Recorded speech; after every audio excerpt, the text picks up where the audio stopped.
Hey everyone, Pierre-Paul here, Multifamily Authority, Canadian Multifamily Authority. I hope you guys are great, that you had a great family day yesterday.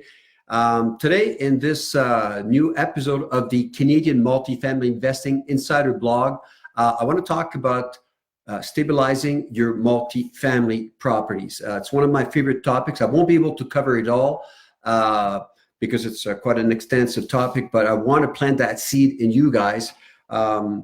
First, let me start with the definition of stabilizing a property. By that, I mean maximizing the asset's performance, or the performance of your apartment building. And remember, I'm always talking about 5 or more units, commercial, residential apartment buildings. So what do I mean by maximizing the asset's performance? Well, basically that means maximizing income and reducing operating expenses. And I'll get into that a little bit.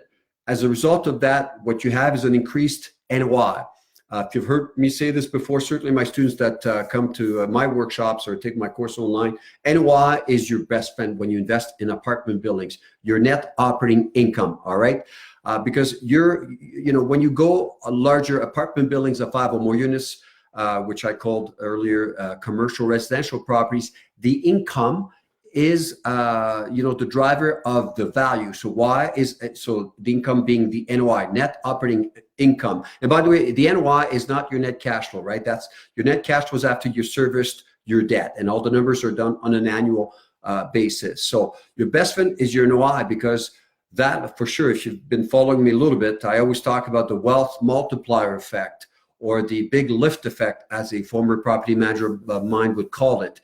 Basically, every time you increase your NOI by $1, depending on the going cap rate in your marketplace, your capitalization rate, there's a multiplier effect in terms of a ratio of 1 to 16 or 1 to 20. In other words, when you increase your NOI by $1, the property can appreciate somewhere between $16 to $25 if you're in a market with very low cap rates, compressed cap rates. So that's why your job as an investor, an apartment building investor, is to maximize your NOI, right? And you do that by increasing your income wherever you can. And I'm going to give you some examples how I do that, some tips in that regard, and then lowering your operating expenses, because basically your effective gross income minus your operating expenses gives you your NOI, your net operating income. A few things. Let's address first, how do you maximize income? Well, you're going to do whatever you can. First, that presupposes, when you look at assessing an apartment building, especially at the purchase at the purchase time, you're looking at whether you can increase, there's room for you to increase your rents, whether there's an upside. Okay, so that's the first thing that you do. And oftentimes, I know that's what I teach. One of the case studies that I use in my workshop is a specific property of mine whereby the daughter inherited the building from her dad, who had built the building, actually a very good construction, Italian, good masons and good builders. So she inherited the property, didn't understand that they were, how this mechanics worked, the one that I'm explaining to you, stabilizing the property. Her rents were about $100 to $200 below market average for the area. All right. So first thing that I noticed is, okay, I can go in and, increase my rents, because vacancies at that time in that specific market area were below market average. So that's the first thing that I noticed.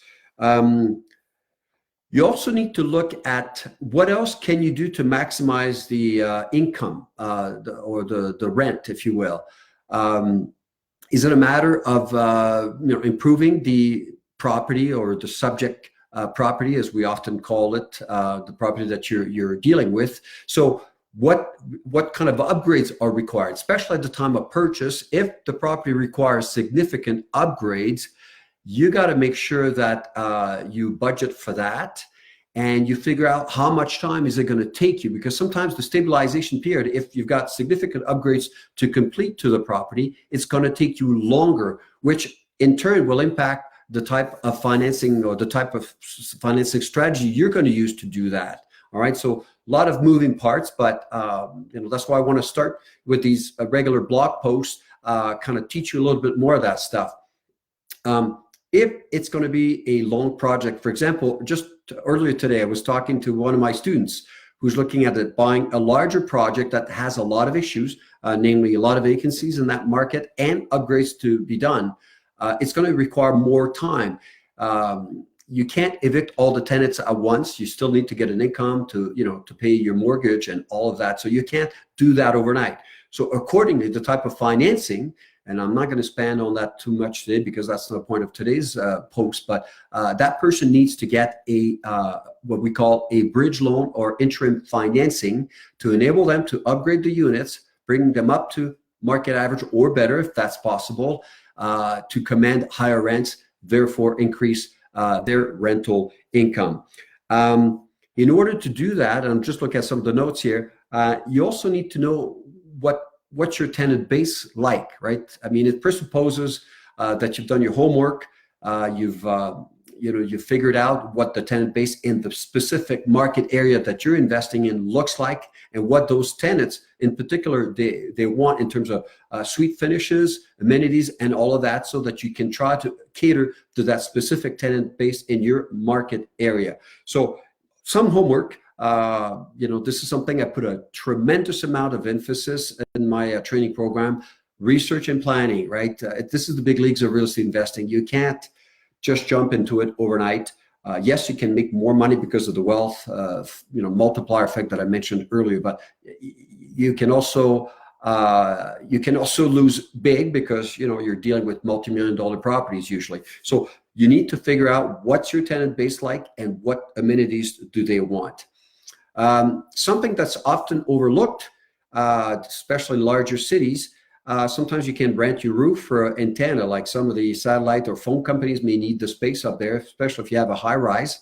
But even 2.5, 3-story building might lend itself to rent your roof for some of these antennas for telecommunication purposes. One that I do myself brings me a lot of money.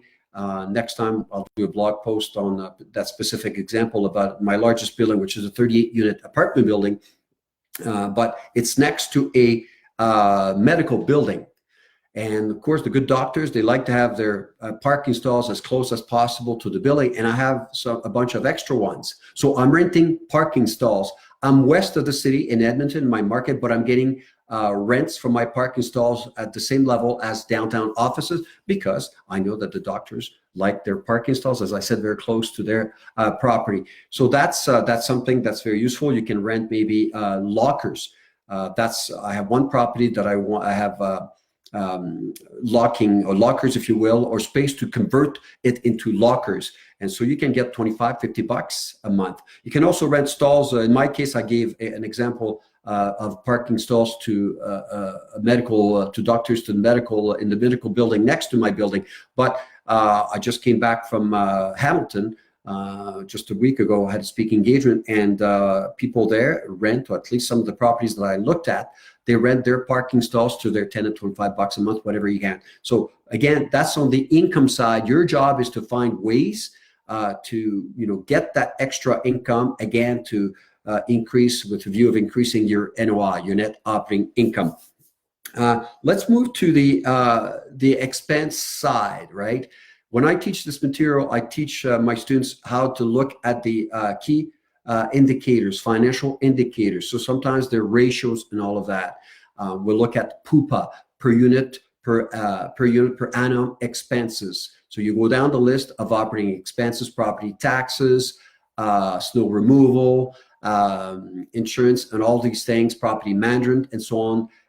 And you need to, by the time that you crunch the numbers through your research and your planning, you should have a good idea where the range where these numbers should be in. All right. If they're too high, then it's your job as a sophisticated investor to go in and try to figure out what is it that I can do to lower my operating expenses. Shop for insurance. I always do that.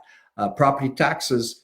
Especially here in Alberta, property taxes have gone really high, and the properties are overvalued. So I often appeal my property values, and I'll do another post on that because that's a great topic. But every year I consult with those consultants that's all they do. They look at the mill rate and how the city has arrived at an assessment and the amount of property taxes that I'm on the hook to pay. And if required, they give me their advice whether we should appeal it or not. And these days in Alberta, pretty much systematically every year, I'll appeal my property taxes. So that's one area. Utilities. Oftentimes, and I've been very successful at this multiple times, I've been able to lower my operating expenses by installing sub-metering. Okay, so for power, I've got 2 buildings that have only one electrical meter for the entire building. So tenants pay, the electricity is included in my tenants' rent. Well, they're not encouraged to save on power when it's all included in their rent. So I've contacted a company, and you can check my website, my blog. I think it might be blog number 7, because somebody was asking me, one of my students on the online course was asking me that question. By the way, I answer your question. When you join my online community and my online course, I'm the guy that answers. It's not a third-party agency. So I think it's blog number 7, whereby I talk about sub-metering with a company out of Ontario. So you can check it out. Something else I've done very successfully in my buildings, a lot of them built in the 1960s, I installed low-flow toilets, right? Because the existing toilets, when I purchased or acquired these properties, were like the 13-liter toilet tanks at the back. Well, you pay for water coming in and water going out and sewer. So if you have more volume, you pay more. So let me go back to the power sub-metering. If I recall the example, and it's in the blog post, but my savings on power alone was 57%. Huge. All right. So you can imagine how my best friend NOI was super happy, and how I maximized value. And I'll shoot another blog post in that regard, so that you can see the numbers. But so that was a saving of about 57%. Now that the tenants were paying for their utilities, I was only paying for the power, the electricity in common areas, and that's it. But the other thing, the toilet, or replacing the toilets with low-flow toilets, that's saving, depending on the building and how many older toilets there are, but between 25 and 32%. So quite significant in terms of reducing my operating expenses and boosting my NOI. What else can I say? Filling vacancies. So when you, especially at the purchase time, because once you've owned the building for many years, you know it well, but the risk is always greater at the time of acquisition. So your job is to do a thorough job of assessing the various building components, their REL, remaining economic life of these various building components, right? If you need a roof, then that's a significant expense, depending on the size, but we're talking tens of thousands of dollars, depending on the size. 20-unit building will cost you $75,000 or so in my neck of the woods. So, but if it's suite upgrades to the units, you're going to have to do that on a tenant turnover, very likely. So these are just some of the tips that you need to keep in mind, but key messages today. I want to keep these vlog posts short, because I want to keep them coming out regularly, weekly, perhaps even bi-weekly. I'll start weekly. But key things to remember is stabilizing a property takes some time. So depending on the level of effort required, if you got lots of upgrades to do, you got to plan for the time to do that and the money. But all of that towards getting a property that is performing at peak capacity, i.e. it's generating the maximum income, and you're reducing operating expenses whenever you can, wherever you can, because at the end of the day, NOI is your best friend. So please leave me some comments. I'll keep coming these little tidbits on an ongoing basis, starting this week. And I'm gonna have fun with it, because this is a lifestyle thing, right? Not really part of the blog post, but don't be surprised to see me shoot some of these vlog posts from funny places, including the mountains, because I just came back from my condo in the mountains in Canmore, and I'm going back just in a couple of hours. And I think for the heck of it, joining passion, teaching you guys about multifamily investing, and passion skiing and hiking in the mountains. So thank you for watching. Again, leave some comments. Why don't you leave me some comments about topics you'd like to hear about? But I'll do a lot more teaching online. Couple more things. The workshop dates, have been announced. Registration is open. I'll put a link right below. But the first one is going to be in Langley, British Columbia. Super stoked about it. Actually, I'm speaking in Langley and Vancouver next week. Not Langley, but Vancouver. So Langley is on May 1st to the 3rd. Then we have Edmonton in my cup of tea in my town. So you're going to come and view one of my apartment buildings. Is on May 22nd to the 24th. And finally, Hamilton, June 5th to the 7th. So keep in mind, they usually sell out, getting better at the marketing thing. It's a lot of fun. So I hope to see you there. The ratings are always super great, 9 out of 10, and it's a labor of love. And I think the next post might not need any. Yeah, next post. I got to tell you something. My workshops are becoming increasingly successful. And by the way, I keep continuing to improve the content and all that. I've got major plans for 2020. In March and April, I'll be doing some upgrades. But there's a lot of people. The more successful I am, the more there's people that don't want me to share this stuff with you. And if you don't know this, I'll tell you now. My mission is to democratize the access to multifamily investing in Canada. And some people don't want me to teach you that because then they feel that you're competing with them. And I've been told that over the years and recently as well. Always shakes me because I think that's the wrong way of looking at things. You gotta think abundance. If you want to make money, you got to give to people. That's a different blog post because I do give to charity. But you also have to think abundance. So scarcity usually brings scarcity. So thank you for watching. Leave me some comments. And again, click on the link below if you want to come to one of these workshops before they sell out.